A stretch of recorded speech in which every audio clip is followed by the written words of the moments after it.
desintegrar el yo pluralizado, a la larga también se desarrolla el órgano cundartiguador? Respuesta. Amigos, distinguida dama que hace la pregunta, se hace muy necesario comprender la necesidad de una conducta recta cuando se trabaja en la forja de los cíclopes. Aquel que no muere en sí mismo, aquel que no disuelve el ego, a la larga desarrolla el abominable órgano cundartiguador, aunque esté trabajando en la fragua encendida de Vulcano, la sexo yoga.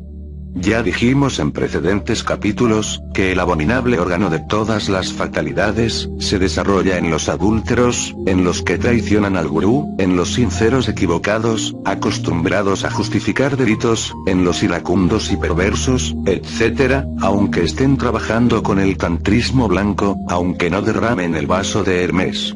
Solo muriendo en sí mismos, y trabajando de verdad en la novena esfera, y sacrificándose por nuestros semejantes, es como podemos desarrollar en nuestra naturaleza íntima, la serpiente ígnea de nuestros mágicos poderes. Mucho más tarde, hemos de vencer al dragón totalmente, si es que en verdad anhelamos ser devorados por la serpiente, para convertirnos en serpientes. Pregunta. Maestro, la batalla que libró el arcángel Miguel, contra el dragón y los ángeles rebeldes, ¿debemos entender que la hizo con la lanza de Longibus? Respuesta. Mis amigos, la lanza de Longibus, es la misma lanza de todos los pactos mágicos, la misma con que San Jorge hiriera a su dragón.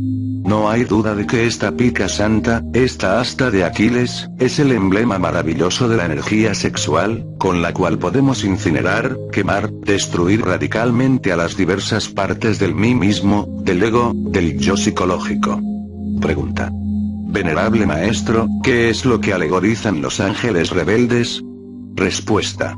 Amigos, se dice que Miguel peleó contra el dragón y sus ángeles rebeldes, como tenemos que hacerlo nosotros, contra el Lucifer íntimo y los agregados psíquicos. Se trata de luchas interiores, secretas, terribles y muy dolorosas. Cada uno de nosotros debe convertirse pues, en un Miguel, peleando incesantemente contra el dragón y sus huestes fatales.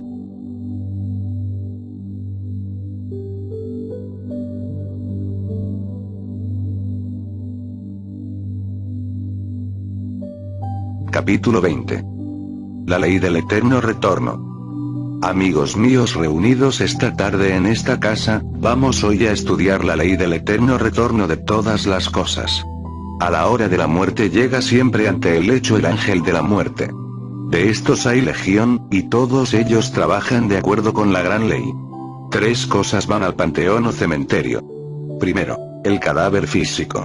Segundo, el cuerpo vital, este se escapa del cuerpo físico con la última exhalación. Tal vehículo flota ante el sepulcro y se va descomponiendo lentamente a medida que el cuerpo físico se desintegra. Tercero, la expersonalidad.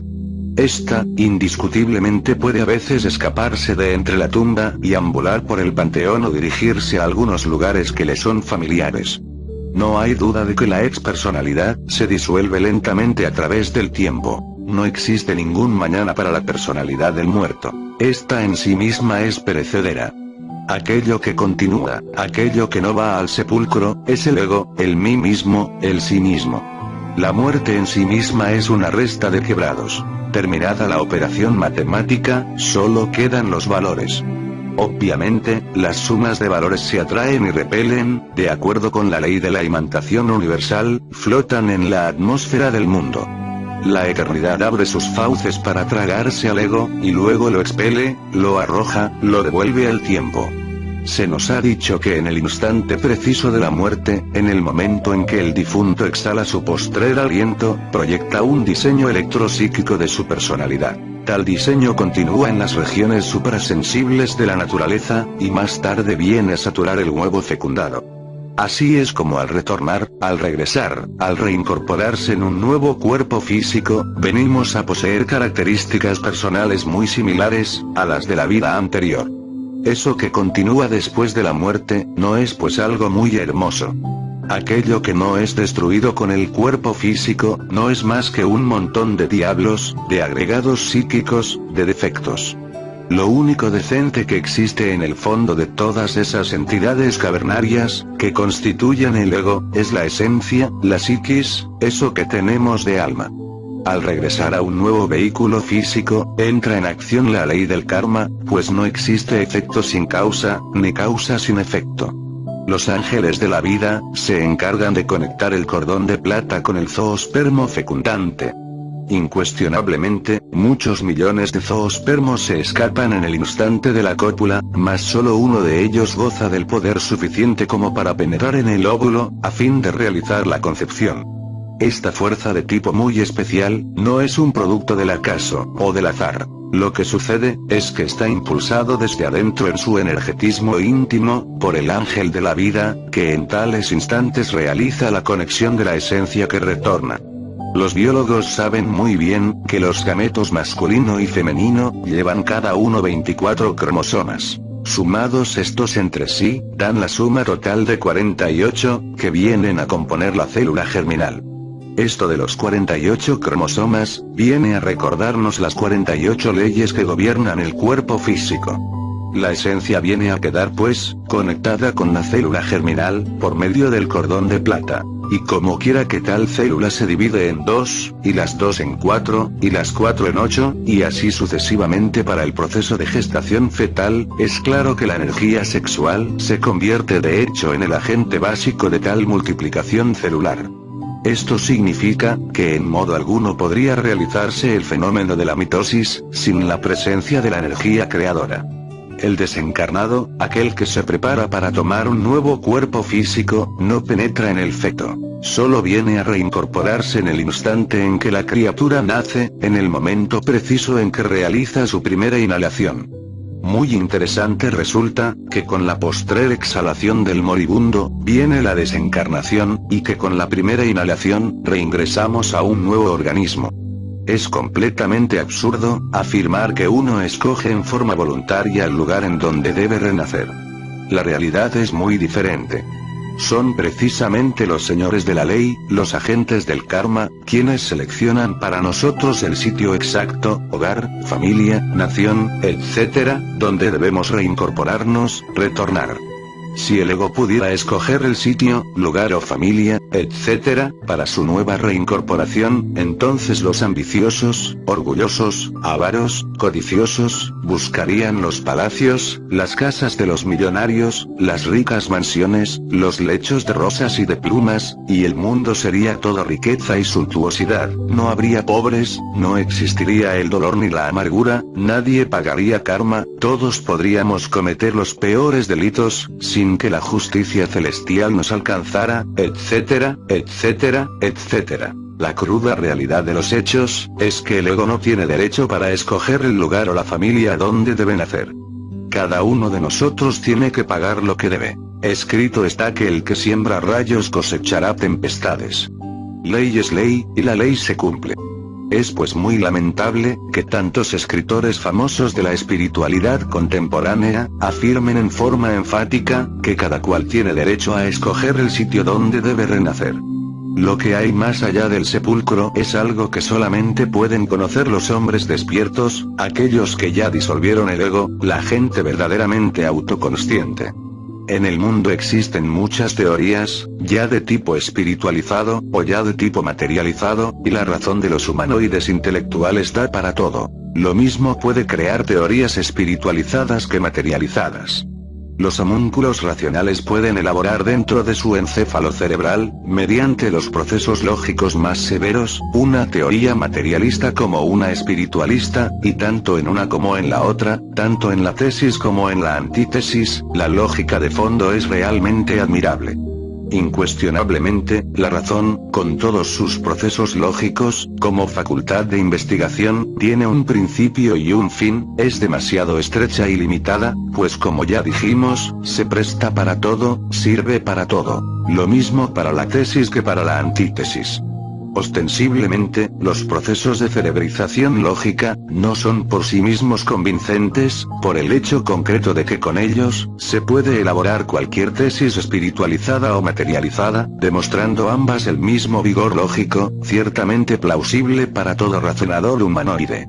No es posible pues, que la razón conozca verdaderamente nada de lo que hay de Texas para arriba, de lo que está más allá, de eso que continúa después de la muerte. Ya don Immanuel Kant, el gran filósofo alemán, demostró con su gran obra titulada La crítica de la razón pura, que la razón por sí misma no puede conocer nada sobre la verdad, sobre lo real, sobre Dios, etcétera, etcétera, etcétera. No estamos nosotros pues lanzando al aire ideas a priori. Lo que estoy diciendo con tanto énfasis puede ser documentado con la citada obra del filósofo mencionado. Obviamente, tenemos que descartar a la razón, como elemento de cognición idónea para el descubrimiento de lo real.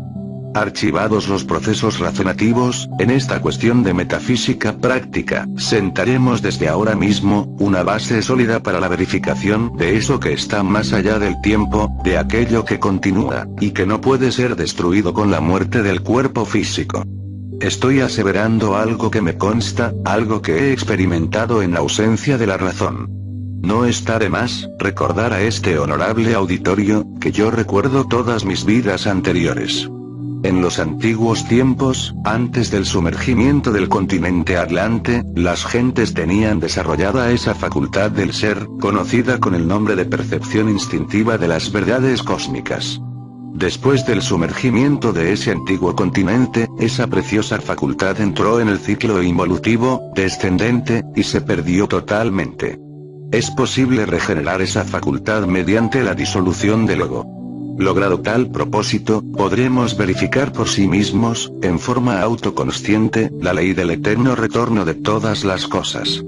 Indubitablemente, la citada facultad del ser, nos permite experimentar lo real, eso que continúa, lo que está más allá de la muerte, del cuerpo físico, etcétera, etcétera, etcétera. Como quiera que yo poseo tal facultad desarrollada, puedo afirmar con plena autoridad lo que me consta, lo que he vivido, lo que está más allá, etcétera, etcétera. Hablando sinceramente y con el corazón en la mano, puedo decirles lo siguiente. Los difuntos viven normalmente en el limbo, en la antesala del infierno, en la región de los muertos o astral inferior, región plenamente representada en todas esas grutas y cavernas subterráneas del mundo, que unidas o entrelazadas íntimamente, forman un todo en su conjunto. Es lamentable el estado en que se encuentran los difuntos. Parecen sonámbulos, tienen la conciencia completamente dormida, ambulan por todas partes y creen firmemente que están vivos. Ignoran su muerte. Después de la desencarnación, los tenderos continúan en sus tiendas, los borrachos en las cantinas, las prostitutas en los prostíbulos, etcétera, etcétera. Sería imposible que gentes así, sonámbulos de esta clase, inconscientes, pudieran darse el lujo de escoger el sitio donde deben renacer. Lo más natural es que estos nazcan sin saber a qué hora ni cómo, y mueran completamente inconscientes. Las sombras de los fallecidos son muchas. Cada desencarnado es un montón de sombras inconscientes. Un montón de larvas que viven en el pasado, que no se dan cuenta del presente, que están embotelladas entre todos sus dogmas, en las cosas rancias del ayer, en las ocurrencias de los tiempos idos, en los afectos, en los sentimentalismos de familia, en los intereses egoístas, en las pasiones animales, en los vicios, etcétera, etcétera, etcétera. Al renacer, la esencia se expresa durante los primeros 3 o 4 años de la infancia, y entonces la criatura es hermosa, sublime, inocente, feliz.